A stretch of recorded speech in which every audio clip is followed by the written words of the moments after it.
എല്ലാവർക്കും നമസ്കാരം. വളരെ സങ്കടത്തോടും വേദനയോടും അമർഷത്തോടും രോഷത്തോടും കൂടെയൊക്കെ ഞാനൊരു വിഷയം നിങ്ങളുടെ മുമ്പിലേക്ക് അവതരിപ്പിക്കുക. നിങ്ങൾക്കൊക്കെ ഒരു പരിധി വരെ അറിയാവുന്ന വിഷയമാണ്. 2005 ദുരന്ത നിവാരണ നിയമം അനുസരിച്ച് കേരളത്തിനെ red zone, orange zone, yellow zone, white zone, green zone എന്നൊക്കെ ഇങ്ങനെ 4-5 സോണുകളായിട്ട് തിരിച്ചിട്ടുണ്ട്. ഭൂപ്രകൃതിയുടെ ഘടനയനുസരിച്ച് എന്ന് പറഞ്ഞു കഴിഞ്ഞാൽ പെരുമഴ പെയ്യുമ്പോൾ മണ്ണിടിച്ചിലോ ഉരുളുപൊട്ടലോ ഒക്കെ ഉണ്ടാകാനുള്ള സാധ്യതയുടെ അനുസരിച്ച് ഏറ്റവും പ്രശ്നമുള്ള സ്ഥലത്തിനെ റെഡ് സോണെന്നും, പിന്നത്തെ പ്രശ്നമുള്ള സ്ഥലത്തിനെ ഓറഞ്ച് സോണെന്നും, പിന്നത്തെ പ്രശ്നമുള്ള സ്ഥലത്തിനെ യെല്ലോ സോണെന്നും, വൈറ്റ് സോണെന്നും ഗ്രീൻ സോണെന്നും ഒക്കെ പറഞ്ഞ് കേരളത്തിനെ തിരിച്ചിട്ടുണ്ട് പലതായിട്ട്. ഇതിൽ ഏറ്റവും ശല്യം കിട്ടിയേക്കുന്നത് കേരളത്തിലെ 2 ജില്ലകൾക്കാണ്. ഒന്ന് ഇടുക്കി ജില്ലയ്ക്കും മറ്റൊന്ന് വയനാട് ജില്ലയ്ക്കും. ഇടുക്കി ജില്ലയിൽ ഇപ്പം തന്നെ കെട്ടിടങ്ങൾക്കൊന്നും നിർമ്മാണത്തിന് പെർമിറ്റ് കൊടുക്കുന്നില്ല, പ്രത്യേകിച്ച് കൊമേഴ്സ്യൽ ബിൽഡിങ്ങുകൾക്ക്. കെട്ടിടങ്ങൾ വെച്ച് കൂട്ടുന്നുണ്ടെങ്കിലും ഇതിനൊന്നും പെർമിറ്റൊന്നും ഉള്ളതല്ലെന്നുള്ളതാണ് സത്യം മിക്കതിനും.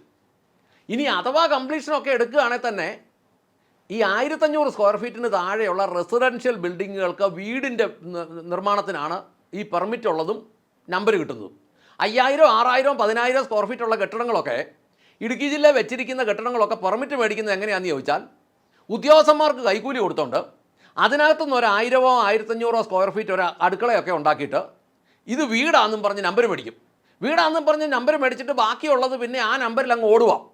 യഥാർത്ഥത്തിൽ ആ വീട്, ആ കെട്ടിടം നിയമപരമായി നിലനിൽക്കുന്ന കെട്ടിടമല്ല, പണിത് കൂട്ടുന്നുണ്ട് ആളുകൾ. അതിനകത്ത് വലിയ പ്രശ്നങ്ങളുണ്ട്. ഈ 1960 ശേഷം പട്ടയം ലഭിച്ചതിന് ശേഷം ഈ പട്ടയ ഭൂമിയിൽ നിർമ്മിച്ച വീടും വ്യാപാര സ്ഥാപനങ്ങളും റിസോർട്ടും അത് റെഗുലറൈസ് ചെയ്യുക അല്ലെങ്കിൽ ക്രമവൽക്കരിച്ച് നൽകാൻ ഈ പുതിയ ഭൂപതിവ് നിയമത്തിൻ്റെ ഭേദഗതിക്ക് ശേഷം അതിനകത്ത് വകുപ്പില്ലെന്നാണ് റവന്യൂ അധികൃതർ പറയുന്നത്. ഈ 2023 ജൂലൈ 29 റെഡ് സോണ് നിശ്ചയിച്ച് ഉത്തരവിറങ്ങിയതാണ്. ഈ ദുരന്ത സാധ്യതാ മേഖലകളെ ജിയോ മാപ്പിംഗ് വഴി ആണ് ഇതെല്ലാം അടയാളപ്പെടുത്തിയേക്കുന്നത്. വേണ്ടത്ര പഠനമൊന്നും ഇല്ലാതെയാണ് ചെയ്തെന്ന് പാർട്ടിക്കാരൊക്കെ പറയുന്നുണ്ടെങ്കിലും സംഭവം ഇത് വന്നുപോയി. ഇതിനകത്തിപ്പം വിഷയം എന്നാന്ന് ചോദിച്ചു കഴിഞ്ഞാൽ ഈ കസ്തൂരി രംഗൻ റിപ്പോർട്ട്, ഗാഡ്ഗിൽ റിപ്പോർട്ട്, ഇങ്ങനെയുള്ള സംവിധാനങ്ങളൊക്കെ, അല്ലെങ്കിൽ ഈ സംഭവം എല്ലാം മോളിൽ കൂടെ ഹെലികോപ്റ്ററിൽ പോയി താഴെ കൂടെ കണ്ടതെല്ലാം കൂടെ അങ്ങോട്ട് വരച്ചു വെച്ചു. കേരളത്തിൽ ഏത് മണ്ടക്കൂടെ ഹെലികോപ്റ്ററിൽ കൂടെ പോയാലും താഴോട്ട് നോക്കുമ്പോൾ എല്ലാം പച്ചയായിട്ടേ കിടക്കുള്ളൂ. അതെല്ലാം നിബിഡ വനമാണെന്ന് എഴുതി വെച്ചു. ഇവന്മാർക്ക് എന്നാ പോകാനാ? അവസാനം വന്ന് ഇപ്പോൾ ഒരു ചുരുക്കം ചില ദിവസങ്ങൾക്ക് ഇപ്പുറം ഒരു വലിയ പണി ഇറങ്ങിയിട്ടുണ്ട്. ഞാനത് കാണിച്ചു തരാം. അതിൽ കേരളത്തിൻ്റെ മാപ്പിൽ അടയാളപ്പെടുത്തിയിരിക്കുക എല്ലാ ജില്ലക്കകത്തും എന്ന് പറഞ്ഞാൽ ഇതിനകത്ത് പ്രശ്നമില്ലാത്ത ഒരേ ഒരു ജില്ല ആലപ്പുഴ ജില്ലയാണ്. ബാക്കി എല്ലാ ജില്ലക്കകത്തും പ്രശ്നമുണ്ടെന്ന് പറഞ്ഞു കഴിഞ്ഞാൽ പത്തനംതിട്ട ജില്ലയുടെ മുക്കാ ഭാഗത്തും പ്രശ്നമുണ്ട്. ഇടുക്കി ജില്ല മുഴുവൻ പ്രശ്നമാണ്. അതുപോലെ വയനാട് ജില്ല മൊത്തം പ്രശ്നമാണ്. ഇത് ജില്ലാ ബേസിൽ നോക്കിയാൽ തിരുവനന്തപുരം ജില്ലക്കകത്ത് മാന്യമായ സ്ഥലത്ത് നെടുമങ്ങാട് തൊട്ട് കാട്ടാക്കട വരെയുള്ള സ്ഥലത്തിൻ്റെ ഉൾപ്രദേശങ്ങൾ, തമിഴ്നാടുമായിട്ട് ചേർന്ന് കിടക്കുന്ന സ്ഥലങ്ങൾ മുഴുവൻ റെഡ് സോണിനകത്താണ് വരുന്നത്. റെഡ്, യെല്ലോ, ഓറഞ്ച് ഇങ്ങനെ കിടക്കുക. ഇനി അതിൻ്റെ അടുത്ത ജില്ല കൊല്ലം ഡിസ്ട്രിക്റ്റിൽ പോലും മാന്യമായ സ്ഥലങ്ങൾ തമിഴ്നാടുമായിട്ട് ചേർന്ന് കിടക്കുന്ന പുനലൂര്, പത്തനാപുരം ഒക്കെ, പുനലൂരൊക്കെ മുഴുവൻ എന്ന് പറഞ്ഞതുപോലെ റെഡ് സോണാണ്. അടുത്തത് പത്തനംതിട്ട ജില്ലയിലും ഈ റാന്നി തൊട്ട് അങ്ങോട്ട് കോന്നി, ആ ഭാഗമെല്ലാം കോന്നി ഫുള്ളെന്ന് പറഞ്ഞതുപോലെ റെഡ് സോണാണ്. റാന്നിയുടെയും കുറേ ചിറ്റാറ് ഭാഗം എല്ലാം റെഡ് സോണാണ്. ഇനി അടുത്തത് കോട്ടയം ഡിസ്ട്രിക്റ്റിലും ധാരാളം സ്ഥലത്ത് റെഡ് സോണുണ്ട്. പൂഞ്ഞാർ, തെക്കേക്കര, തലനാട്, മൂന്നിലവ്, മേലുകാവ്, കടനാട്, ഈ ഭാഗം എല്ലാം കോട്ടയം ജില്ലയിലും, എരുമേലി, പിന്നെ കോരുത്തോട്, ഈ ഭാഗമെല്ലാം കോട്ടയം ജില്ലയിലും റെഡ് സോണാണ്. ഇടുക്കി ജില്ലയിൽ റെഡ് സോൺ അല്ലാതെ വൈറ്റ് സോൺ ആയിട്ട് കാണിച്ചിരിക്കുന്ന സ്ഥലമെന്ന് പറഞ്ഞാൽ ഇതിനകത്ത് മാപ്പേ കാണിക്കുന്ന അനുസരിച്ചാണെങ്കിൽ കരിമണ്ണൂരിൻ്റെ ഒരു ഭാഗവും കോടികുളത്തിൻ്റെ ഒരു ഭാഗവും പിന്നെ കുമാരമംഗലത്തിൻ്റെ ഒരു ഭാഗം ഒഴിച്ച് ഇടുക്കി ജില്ല മുഴുവൻ റെഡ് സോണാണ്. ബാക്കി ശകലമൊക്കെ ഉള്ളിടത്ത് അത് ഓറഞ്ചും ഒരു ശകലം ഭാഗത്ത് യെല്ലോയും. ഇടുക്കി ജില്ലക്കാരൻ എങ്ങോട്ട് പോകും എന്നുള്ളതാണ് പ്രശ്നം. എറണാകുളം ജില്ലയിൽ ആലുവ, കോതമംഗലം ഈ ഭാഗങ്ങളെല്ലാം ഉൾപ്പെടുന്ന എറണാകുളം ജില്ലയുടെ കിഴക്കൻ ഏരിയ മുഴുവൻ റെഡ് സോണ്. പാലക്കാട് ഡിസ്ട്രിക്റ്റിൻ്റെ അട്ടപ്പാടി, മണ്ണാർക്കാട്, മലമ്പുഴ, ഷോളയാറ് ഇങ്ങനെയുള്ള ഭാഗങ്ങളെല്ലാം തമിഴ്നാടുമായിട്ട് ചേർന്ന ഏരിയ മുഴുവൻ റെഡ് സോണ്. റെഡ് അല്ലെങ്കിൽ ഈ പ്രശ്നമുള്ള സോണ് പാലക്കാട് ജില്ലയുടെ ഇപ്പുറത്തോട്ട് വന്നു കഴിഞ്ഞാൽ ഈ ചിറ്റൂര്, അവിടെ നിന്ന് ഇങ്ങോട്ട് നെല്ലിയാമ്പതി ഭാഗം എല്ലാം തന്നെ റെഡ് സോണ്. തൃശ്ശൂർ ജില്ലയിൽ തലപ്പള്ളി തൊട്ട് ഇങ്ങോട്ട് ചാലക്കുടി വരെ, ചാലക്കുടി ഇപ്പുറം ഇങ്ങോട്ട് ആ ജില്ലയുടെ അതിർത്തി എല്ലാം റെഡ് സോണ്, അല്ലെ യെല്ലോ സോണ്, അല്ലെങ്കിൽ ഓറഞ്ച് സോണ്. മലപ്പുറം ജില്ലയിലോട്ട് ചെന്ന് കഴിഞ്ഞാൽ നിലമ്പൂർ മുനിസിപ്പാലിറ്റി, പിന്നെ ചാലിയാറ്, ചില ഭാഗങ്ങളൊക്കെ എഴുതിയേക്കുന്നത് ചെറിയ അക്ഷരത്തിൽ കാണത്തില്ല, വഴിക്കടവ്, അങ്ങനെ അതിൻ്റെ കിഴക്കൻ പ്രദേശങ്ങളെല്ലാം ഈ തമിഴ്നാടുമായിട്ട് ചേർന്ന പ്രദേശങ്ങളെല്ലാം റെഡ് സോണ്, യെല്ലോ സോണ്.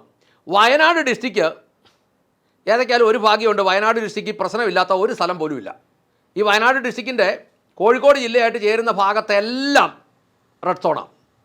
മിക്ക സ്ഥലത്തും ഈ ഓറഞ്ച് സോണും ചില സ്ഥലത്തെല്ലാം യെല്ലോ സോണും. കോഴിക്കോട് ഡിസ്ട്രിക്റ്റിൽ നട പോലെ വെച്ചിരിക്കുകയാണ്.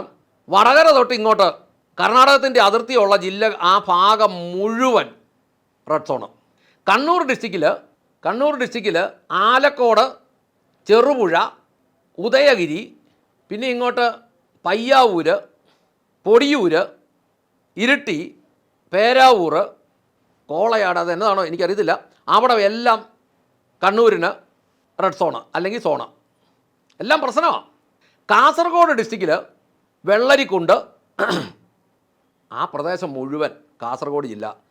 ഓരോ ജില്ലയുടെയും കാണിക്കാം, അത് നിങ്ങൾക്ക് കൃത്യമായിട്ട് അതിനകത്ത് നോക്കിയെടുക്കാം. അതല്ലെങ്കിൽ ഞാൻ എൻ്റെ നമ്പർ തന്നിട്ടുണ്ട്, നിങ്ങൾക്ക് വേണ്ടവർക്ക് എന്നെ വാട്സാപ്പിൽ ബന്ധപ്പെട്ടാൽ ഞാനത് അയച്ചു തരാം.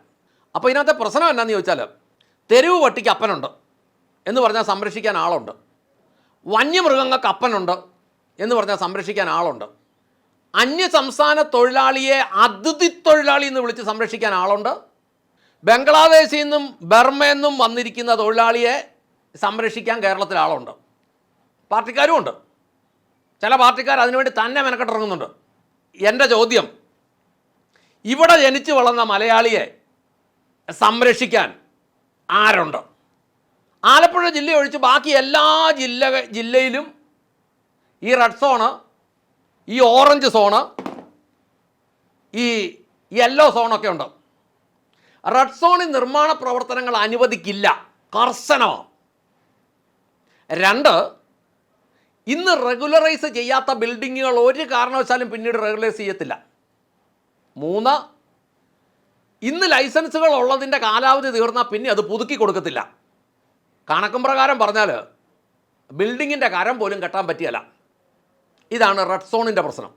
ഇനി ഓറഞ്ച് സോൺ എന്ന് പറഞ്ഞാൽ അവിടെയാണ് ഉദ്യോഗസ്ഥന്മാരുടെ കൊയ്ത്ത് എന്ന് പറഞ്ഞാൽ, ഈ ഓറഞ്ച് സോണിൽ ഉദ്യോഗസ്ഥൻ്റെ അഭിപ്രായം അനുസരിച്ച് അവിടെ നിർമ്മാണം നടത്താം. ഇതൊക്കെ ഉണ്ടാക്കുന്നത് ആരാ? ബഹുമാനപ്പെട്ട പുന്നാരമക്കളല്ല ഇതുണ്ടാക്കുന്നത്. അതിന് താഴെ ഇരിക്കുന്ന ഉദ്യോഗസ്ഥന്മാർ അവരുടെ സൗകര്യത്തിന് വേണ്ടി ഉണ്ടാക്കുക. ഈ റവന്യൂ വകുപ്പിൻ്റെ തലപ്പത്തിരിക്കുന്ന ദുഷ്ടന്മാർ ഇതാരൊക്കെ ചേർന്ന ഉണ്ടാക്കിയെന്നുള്ളത് ഇതിനകത്ത് കൃത്യമായിട്ടുണ്ട്. ഇതാരൊക്കെ ചേർന്നാണ് ഈ പണി കാണിച്ചേക്കുന്നതെന്ന് അത് നമ്മൾ നോക്കുമ്പോൾ അതിൻ്റെ ഒരു ലിസ്റ്റുമുണ്ട്. ഏതൊക്കെ പുള്ളി, ഒരു IAS കാരനാണ് ഇതിൻ്റെ തലപ്പത്തുള്ളത്. ബാക്കി ഇങ്ങോട്ട് ലാസ്റ്റ് ഡ്രൈവർമാർ വരെ ഉണ്ട് അതിനകത്ത്, ഈ മലയാളിക്കിട്ട് പണിയാൻ കൂടിയവന്മാരുടെ പേരിനകത്ത്. ഈ 3,35,00,000 അല്ലെ 3,60,00,000 61,00,000 മലയാളികൾ ഈ എല്ലാ ജില്ലകളും, ഒരു ജില്ല ഒഴിച്ച് ബാക്കി ജില്ലയുടെ പുറകുവശം മുഴുവൻ ഇങ്ങനെ റെഡ് സോൺ ആക്കി വെച്ചാൽ ഈ മനുഷ്യൻ എവിടെ പോയി ജീവിക്കും? മലയാളി എവിടെ പോയി ജീവിക്കും? ഈ 140 MLA-മാരും ഈ 20 MP-മാരും നിൽക്കേണ്ട പോലെ നിന്നാൽ എല്ലാം മനുഷ്യന് വേണ്ടിയിട്ടല്ലേ ഉണ്ടാക്കുന്നത്. ഇതെല്ലാം റെഡ് സോൺ ആക്കിയിട്ട് മനുഷ്യന് താമസിക്കാൻ മേലാത്ത രീതിയിലാക്കി വെച്ചാൽ ഇതിൻ്റെ പുറകിൽ ഒരു മന്ത്രിയുടെ ഓഫീസിന് പങ്കുണ്ടെന്ന് ഇപ്പോൾ തന്നെ വ്യക്തമായിട്ട് വെളി വന്നിട്ടുണ്ട്. ഇതിങ്ങനെ ചെയ്തു കഴിഞ്ഞാൽ ഇവിടുത്തെ മനുഷ്യൻ എങ്ങോട്ട് പോകും? കാസർഗോഡ് മുതൽ തിരുവനന്തപുരം വരെയുള്ള ജില്ലകളിൽ എല്ലാ ജാതി മനുഷ്യനും ഉണ്ട്, എല്ലാ ജാതി മനുഷ്യനും പോകേണ്ടി വരും. ഇത് എന്തൊരു അക്രമമാണ് ഈ ഭൂമി കാണിക്കുന്നത്, എന്തൊരു അക്രമമാണ് ഈ കേരളത്തിൽ കാണിക്കുന്നത്. ഖനനം നടക്കുകയല്ല, ക്രഷറുകൾ നടക്കുകയല്ല, കുഴക്കണ്ടർ പോലും കുത്താൻ പറ്റിയല്ല. മലയാളി എങ്ങോട്ട് പോകും? ഞാനിതിനകത്ത് രാഷ്ട്രീയമല്ല പറയുന്നത്. ഇത് ഒപ്പിച്ചൊപ്പിച്ച് അങ്ങോട്ട് വിട്ട് കഴിഞ്ഞാൽ ഈ നാട്ടിലുള്ള മനുഷ്യൻ മുഴുവൻ ഇതിൻ്റെ എല്ലാം പുറകെ തണ്ടി നടക്കേണ്ടി വരികയല്ലേ? എത്ര വർഷം നടക്കേണ്ടി വരും? ഉദ്യോഗസ്ഥന്മാർ പറഞ്ഞു ഞങ്ങൾക്കറിയത്തില്ല. ഞങ്ങളെന്തിനറിയുന്നത്? ഞങ്ങളുടെ ശമ്പളവും പെൻഷനും കിട്ടുമല്ലോ. രാഷ്ട്രീയക്കാരൻ എന്നാ പറയും? പഠിക്കാം.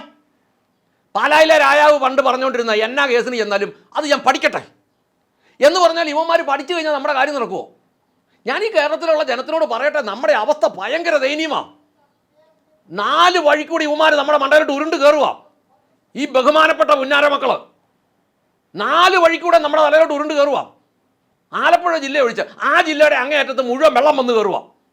നമ്മൾ എന്ത് ചെയ്യും?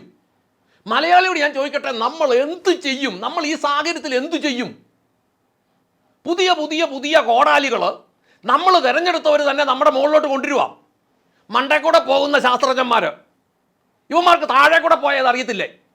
മണ്ടേ കൂടെ പോയിട്ട് താഴോട്ട് നോക്കിയാൽ കേരളത്തിൽ ഏതിലൂടെ പോയാലും പച്ച കളറാണ് കാണുന്നത്. മലയുള്ളിടത്തെല്ലാം പ്രശ്നമാണെന്ന് എഴുതി വെച്ചാൽ നമ്മളെങ്ങനെ ജീവിക്കും? നമ്മളും നമ്മുടെ കാരണവന്മാരും നമ്മുടെ തലമുറകൾ ഈ മണ്ണിൽ ജീവിച്ചതല്ലേ? നമുക്കിവിടെ ജീവിക്കണ്ടേ? ഞാനിത് പറയുന്നത് നമ്മുടെ ജീവിതത്തെക്കുറിച്ചാണ് പറയുന്നത്. വിദേശത്ത് പോയ കുഞ്ഞുങ്ങൾക്ക് അവിടെ ഗതിയില്ല, അതുങ്ങൾ തിരിച്ചു വരേണ്ടി വരും. ഇതെല്ലാം കൂടി ഇങ്ങനെ ഉണ്ടാക്കി വെച്ചാൽ ഇവർക്കൊരു പണിയെടുത്താൽ ഇവിടെ ജീവിക്കാൻ പറ്റുമോ? അവിടെ എവിടെയും പൊത്തിനകത്തിരുന്ന് ഉറങ്ങരുത്.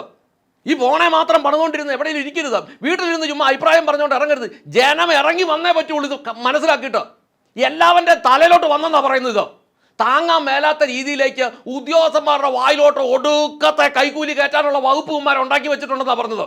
ജനമെല്ലാം ഈ വിഷയം മനസ്സിലാക്കണം. കുറച്ച് പേരെങ്കിലും എന്നെ ബന്ധപ്പെട്ട ഇതിൻ്റെ പ്ലാനുകളൊക്കെ അയച്ചു തരാം. എന്നിട്ട് കേരളം മുഴുവൻ ഇതിൻ്റെ പ്ലാൻ പോയിട്ട് നിങ്ങളിതിനകത്ത് നോക്ക്. നിങ്ങളുടെ വീടിൻ്റെ മണ്ട റെഡ് സോണാണോ അതോ യെല്ലോ സോണാണോ അല്ലെ ഓറഞ്ച് സോണാണോ? ഇവന്മാർ ഈ പുന്നാര മക്കൾ ബഹുമാനപ്പെട്ടവന്മാർ നമ്മുടെ മണ്ടയിലോട്ട് എന്നാ ഉണ്ടാക്കി വെച്ചിരിക്കുന്നതെന്ന് പഠിച്ചത് നിങ്ങൾ എല്ലാവരും കൂടി ഒരുമിച്ച് ഇറങ്ങിയില്ല. ഇവന്മാർ നമ്മളെല്ലാം ഇറക്കി വിടും. ഇവന്മാർ നമ്മളെല്ലാം വെടിവെച്ച് കൊന്നു കളയും. നമുക്കിവിടെ ജീവിക്കാൻ മേലാത്ത അവസ്ഥയുണ്ടാവും. ഈ 15 ലക്ഷം വരുന്ന അധികാരവർഗം ഇത് വിട്ടുകൊടുക്കാൻ പറ്റില്ല. ഇത് നമ്മുടെ ജീവിത പ്രശ്നമാണത്. ഇതിനകത്ത് നിയമക്കേടൊന്നും നോക്കിയിട്ട് കാര്യമില്ല. നമുക്കിവിടെ ജീവിക്കണം. തമിഴ്നാട്ടിലായിരുന്നു അവരിപ്പോൾ അതിന് തീരുമാനം ഉണ്ടാക്കിയേനെ. തമിഴ്നാട്ടിൽ കർഷകർക്ക് ഒരു കുഴപ്പമില്ലല്ലോ, ഒരു പ്രശ്നവും ഇല്ലല്ലോ. അവിടെ കുഴിമടയ്ക്കും കുഴപ്പമില്ല, അവിടെ മുകളിലത്തെ മടയ്ക്കും കുഴപ്പമില്ല, അവിടെ റോഡിൽ കൂടെ പൊടി പോകുന്നതിനും കുഴപ്പമില്ല, അവിടെ ഫാക്ടറി ഉണ്ടാക്കുന്നതിനും കുഴപ്പമില്ല, അവിടെ എണ്ണ ഉണ്ടാക്കുന്നതിനും കുഴപ്പമില്ല. നമുക്കിവിടെ എല്ലാത്തിനും കുഴപ്പമാണ്. ഇങ്ങനെ പോയാൽ പറ്റിയല്ല. മനുഷ്യൻ സത്യം മനസ്സിലാക്കണം. നമുക്കിവിടെ ജീവിക്കണം, ജീവിച്ചേ മതിയാവൂ. നിങ്ങൾ ഈ വിഷയം മനസ്സിലാക്കണം എന്ന് ഓർമ്മിപ്പിച്ചുകൊണ്ട് നിർത്തട്ടെ. നന്ദി, നമസ്കാരം.